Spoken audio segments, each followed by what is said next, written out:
Hello friends, आज हम पढ़ेंगे एरे रोटेशन का फोर्थ मेथड। सो जो चौथा तरीका है उसमें बेसिकली क्या करते हैं। सपोज एक एग्जांपल लेकर चलते हैं, समझने में आसानी होगी। हमने यहाँ पे एक एरे ले लिया है। एरे की जो लेंथ है वो है 1 2 3 4 5 6 6। हमें इसे 2 से रोटेट करना है, मीन्स 2 बार रोटेट करना है। ठीक है, तो हमारा क्या होता है इसमें स्ट्रेटेजी कि दो एलिमेंट यानी कि यहाँ से हमें इसे चेंज करना है। इसको हटा देते हैं, इसकी जरूरत नहीं है। सो यहाँ पे जो दो है, यहाँ से 2 बार रोटेट करना है। तो इन दो को हम एक सेपरेट तरीके से देखते हैं और इन बाकी के एरे के पार्ट को अलग तरीके से देखते हैं। ठीक, अब अगर इसमें मैं पहले वाले भाग को रोटेट कर दूं, आई मीन रिवर्स कर दूं, ठीक है, तो क्या होगा? ये ऐसा हो जाएगा, राइट। ये वाले में क्या होगा? ये 4 8 की जगह चल जाएगा और ये दोनों स्वाइप आउट हो जाएंगे। ठीक, तो ये हो जाएगा, राइट। अब अगर मैं इस पूरे को रिवर्स कर दूं, ठीक, अभी तक हमने सब एरेस को रिवर्स किया था, राइट। अब मैं पूरे को रिवर्स कर दूं तो क्या होगा आउटपुट? तो सपोज ये ऐसे है ना, तो ये पहले ऐसे होगा रिवर्स के लिए, फिर ये ऐसा होगा एंड ये ऐसा होगा। ठीक है, तो अब हम बोल सकते हैं कि हमारे एरे में 2 बार रोटेशन हो चुकी है, क्योंकि हमारा जो इनिशियल एरे था वो तो ये था। अब अगर मैं इसमें 2 बार रोटेशन कर दूं, यानी कि ये 2 जो है वो यहाँ पे आ जाएगा। उसके बाद फिर ये जो 3 है ये वापस रोटेट होके यहाँ आ जाएगा। तो क्या ये इसके इक्वल हो गया? तो यही हमारा चौथा तरीका है जिससे हम एरे रोटेट कर सकते हैं। तो अब हम इसकी कोडिंग की तरफ चलते हैं और देखते हैं कि ये कैसे हो रहा है। ओके, तो ये है इसका कोडिंग पार्ट कि किस तरीके से हम एरे रोटेशन करेंगे। इस रोटेशन के मेथड को हम लोग रिवर्सल रोटेशन भी बोलते हैं। क्यों? क्योंकि इसमें हम पहले सब एरेस को रिवर्स कर रहे हैं, उसके बाद फिर हम पूरे एरे को रिवर्स कर रहे हैं और हमारा आउटपुट आ जा रहा है। तो सबसे पहले हम आ जाते हैं, यहाँ से हमारा कोड स्टार्ट होगा। ठीक है, सबसे पहले एरे तो हम यही ले लेते हैं एग्जाम्पल के लिए। तो यहाँ पे मैं वापस लिख के आई डोंट थिंक कोई फायदा होने वाला है, तो ठीक है, यहीं से हम देख लेते हैं। अब सबसे पहली जो चीज हो रही है वो हो रही है, हम एन की वैल्यू निकाल रहे हैं। तो एन की वैल्यू हमारी क्या आ जाएगी? 1 2 3 4 5 6। तो ये हो गई 6। डी क्या होगा? तो यहाँ पे लिखा है D is equals to D module module N. So D की वैल्यू यहाँ पे हमें 2 बार रोटेशन करना है, तो डी की वैल्यू इज 2 मॉड, और फिर एन की वैल्यू 6 है, तो ये हो जाएगा 2। ठीक है, ये स्टेप इसलिए होता है ताकि अगर हो सकता है कि यहाँ पे हमारे पास 6 एलिमेंट्स है बट हमें कहा जाए कि इसको 30 बार रोटेट करो। तो ऐसे बहुत सारे केसेस आएंगे जिसमें ये 2 जो है रोटेट होने के बाद अपनी सेम पोजीशन पे पहुंच जाए। तो उसको बार बार रिपीट ना करने के लिए हम ये वाला स्टेप लिखते हैं। उसके बाद सबसे पहले हम एक और रिवर्स मेथड कॉल करेंगे। इस रिवर्स मेथड के अंदर क्या आएगा? मैंने बताया था कि अगर हमें 2 एलिमेंट तक रोटेट करना है तो सबसे पहले इस भाग को अलग कर लेंगे, ये अलग भाग हो जाएगा। ठीक है, तो सबसे पहले हम रिवर्स किस में कॉल करेंगे? ये वाले भाग पे कॉल करेंगे, राइट। तो अब ये वाला भाग जो है हमारा वो क्या हो जाएगा? उसके लिए हमें पहले पूरे एरे को भेजना पड़ेगा, फिर एरे एरे के 0th इंडेक्स को, यहाँ पे भी लिखा है 0th इंडेक्स को भेजना पड़ेगा, और इसके साथ जो भी हमारा डी होगा, तो डी हमारा क्या है? 2 है।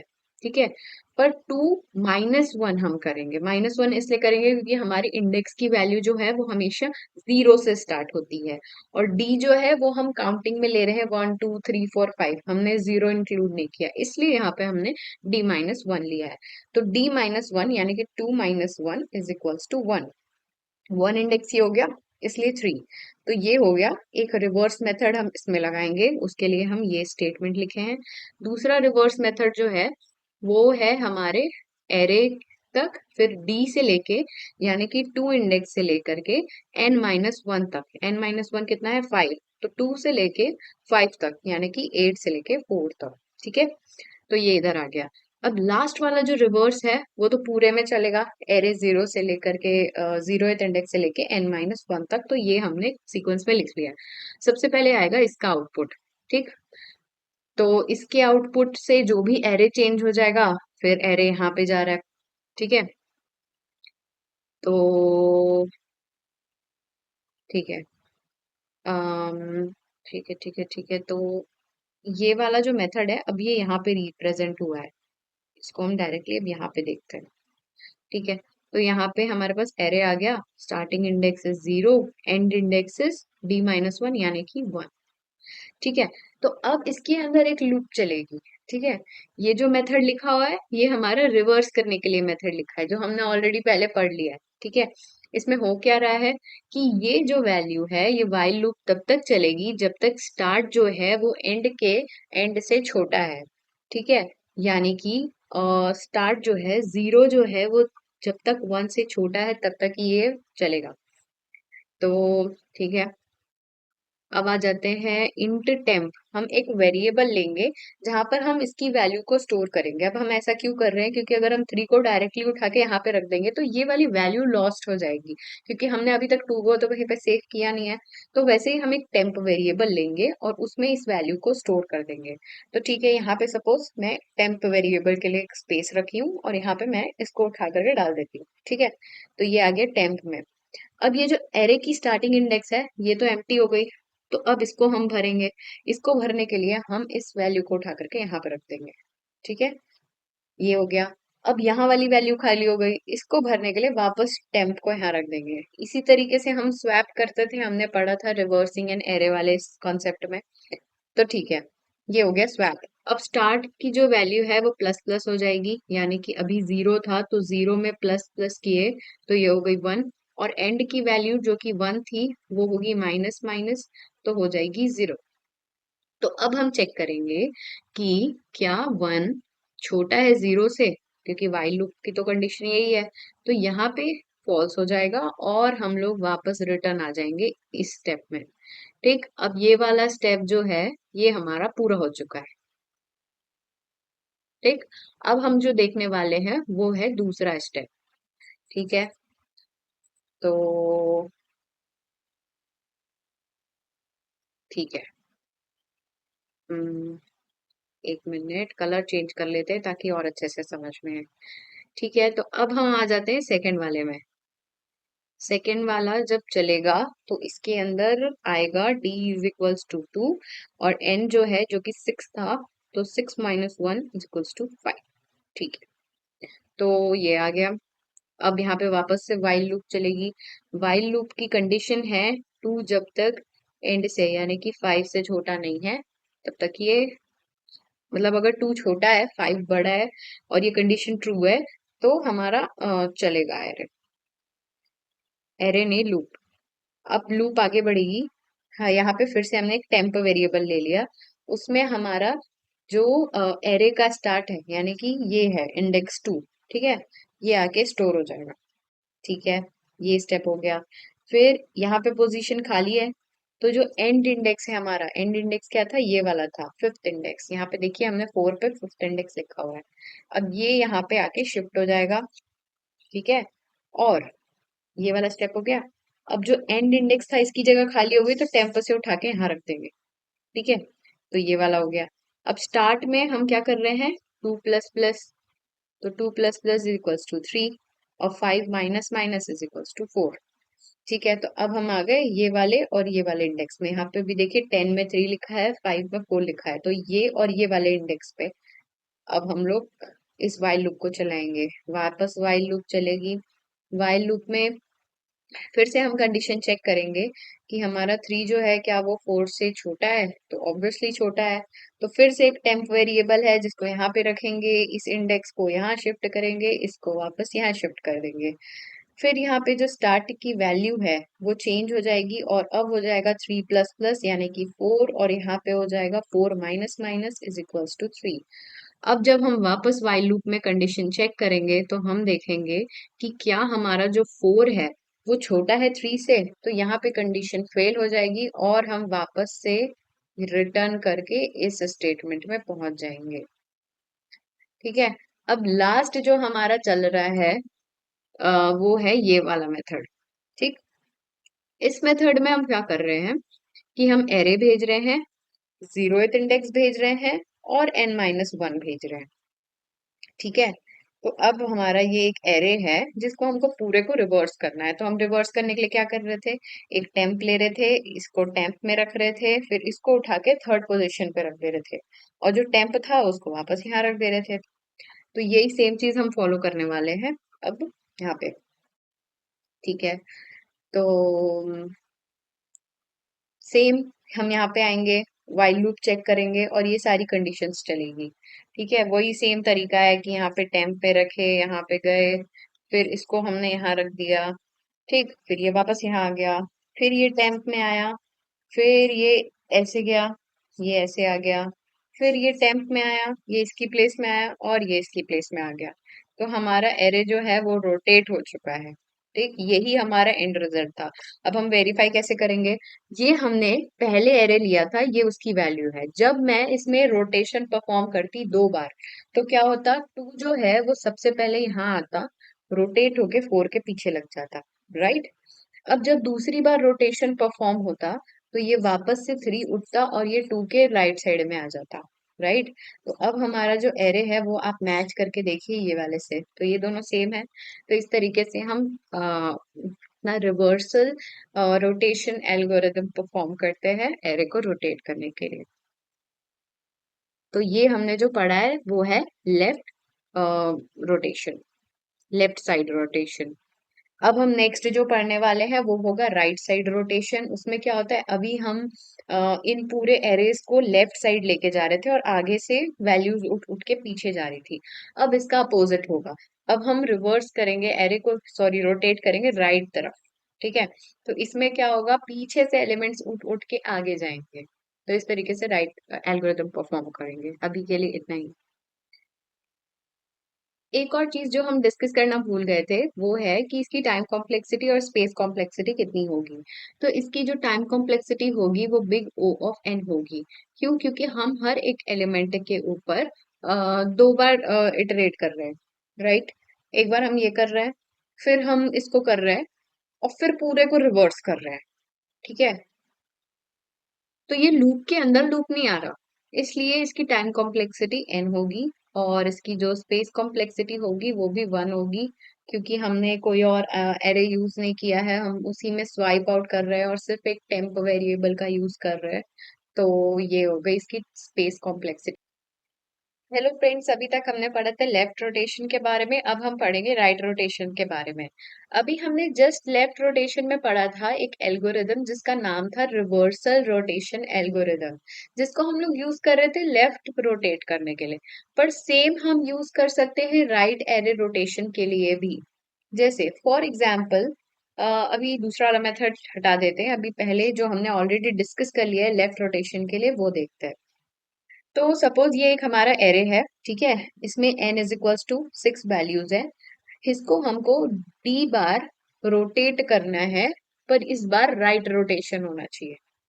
ठीक है, यानी कि अगर ये मेरा एक एरे है और उसको मुझे राइट रोटेट करना है, तो मैं सबसे पहले इस पूरे एरे को आगे खसकाने के लिए इस वाली वैल्यू को उठा के इसके पीछे डाल दूंगी 1 टाइम। फिर हमारा D2 है, तो इसको उठा करके वापस से मैं डाल दूंगी इसके पीछे। तो ये हमारा आउटपुट होना चाहिए। ठीक है, तो अब हम देखते हैं कि कैसे ये मिलेगा। तो अभी अभी हमने पढ़ा था रिवर्सल वाला एल्गोरिथम, तो हम सेम यही करेंगे यहाँ पे भी। ठीक है, सबसे पहले 2 भागों में बांट लेंगे अपने एरे को। फर्स्ट भाग में होगा ये वाला एलिमेंट, और दूसरे भाग में होगा जो भी हमारी n की वैल्यू है, यानी कि 6 है, हम लोग n माइनस डी करेंगे। तो यहाँ पे क्या होगा, 6 - 2 इज इक्वल्स टू 4। ठीक है, तो 4 एलिमेंट जो है इसमें से हम आगे निकाल लेते हैं, और उसके बाद के बचे एलिमेंट यहाँ पे रहेंगे। ठीक है, तो ऐसा होगा। अब आप देख सकते हो कि यहाँ पे भी हमने फोर्थ एलिमेंट, फोर्थ इंडेक्स से जो है ये वैल्यू को अलग करना स्टार्ट कर दिया। ठीक है, 3 तक यहाँ पे रहेगा। अब ये पता कैसे चल रहा है, जो भी हमारी वैल्यू आती है ना, ये अभी जैसे n जो है, ये भी एक इंडेक्स वैल्यू, यानी कि 0 से स्टार्ट नहीं हो रहा है काउंटिंग। जैसे हम यहाँ पे n का कैलकुलेट करते हैं तो 1 2 3 4 5 6, हम n को 6 बोल रहे हैं। बट जो हमारे एरे का इंडेक्स होता है वो तो हमेशा 0 से स्टार्ट होता है ना, तो अभी ये जो भी वैल्यू आई है इसमें हम -1 एक बार फिर से करेंगे। और जो आउटपुट होगा वहां तक हमारा एरे का फर्स्ट डिवीजन एंड होगा। यानी कि अगर मैं इसकी इंडेक्स वैल्यू देखूं तो यहाँ पे 3 लिखा है, तो यानी कि ये एलिमेंट्स एक भाग में आएंगे, इसके बाद वाले एलिमेंट्स दूसरे भाग में आएंगे। ठीक है। अब हम क्या कर रहे थे, रिवर्स कर रहे थे पहले वाले एरे को। तो इसको अगर मैं रिवर्स कर दूं तो इसकी वैल्यू जो आएगी वो कुछ ऐसे होगा एरे, राइट। उसके बाद हमारा क्या मोटिव था, दूसरे वाले एरे को रोटेट करना, तो हम इसको भी रोटेट कर देते हैं। ठीक। तो अब हमें ये डिजायर्ड एरे मिल गया है। तीसरा स्टेप हमारा था, जो हमें एरे मिला है उसको पूरे को रिवर्स करना है और आउटपुट चेक करना है। ठीक है। तो ये हो गया यहाँ पे, फिर ये हो गया ऐसे, और ये हो गया ऐसे, ये हमने रिवर्स कर दिया। यही हमारा डिजायर्ड आउटपुट है। अगर मैं आपको दिखाऊं कि राइट शिफ्ट में हमारा आंसर क्या आ रहा था तो आप मैच कर सकते हैं। ये वाले एरे को हम रोटेट करते हैं। ठीक है। ये हो गया फर्स्ट स्टेप। फिर दूसरे स्टेप, ये रहा। अब आप इसको मैच करके देख लो, ये सारे एलिमेंट्स एक दूसरे के बराबर है। First index, second, third, fourth, जो भी सब जीरो, जीरो से स्टार्ट होके एंड तक सेम है। तो इस तरीके से हम एरे रोटेशन करते हैं, right rotation, right reversal rotation. ठीक है। अब हम देखते हैं एक दूसरा तरीका। तो दूसरे तरीके में हम क्या करेंगे, हम एक एक्स्ट्रा एरे ले लेते हैं। ठीक है। सपोज ये हमारा एक एक्स्ट्रा एरे है। ठीक है। अब हमें क्या करना है इसमें कि हम ये जो हमारा एरे है ना, ठीक है, पहले तो हम इसको, डिजायर्ड वैल्यू ये है, हमें आउटपुट में ये लेके आना है। ठीक है। अ, एक मिनट, ये जीरो इंडेक्स से स्टार्ट हो रहा है, 0, 1, 2, 3, 4 एंड 5। ये अभी हमारे पास एरे है जिसको हम लोग को 2 बार रोटेट करना है, उसके बाद आउटपुट ये आएगा। ठीक। इसके लिए हमने यूज क्या कर रहे हैं, एक एरे को यूज कर रहे हैं जो कि वेकेट है, अभी इसके अंदर कोई एलिमेंट्स फिल नहीं है। हम एक फॉर लूप लगाएंगे जिसमें जो भी हमारा nth वैल्यू का -1 होगा, यानी कि -1 नहीं, -d, यानी कि n-d, उस वाले इंडेक्स से हम स्टार्ट करेंगे अपना रोटेशन, मतलब प्रिंट करना। ठीक है।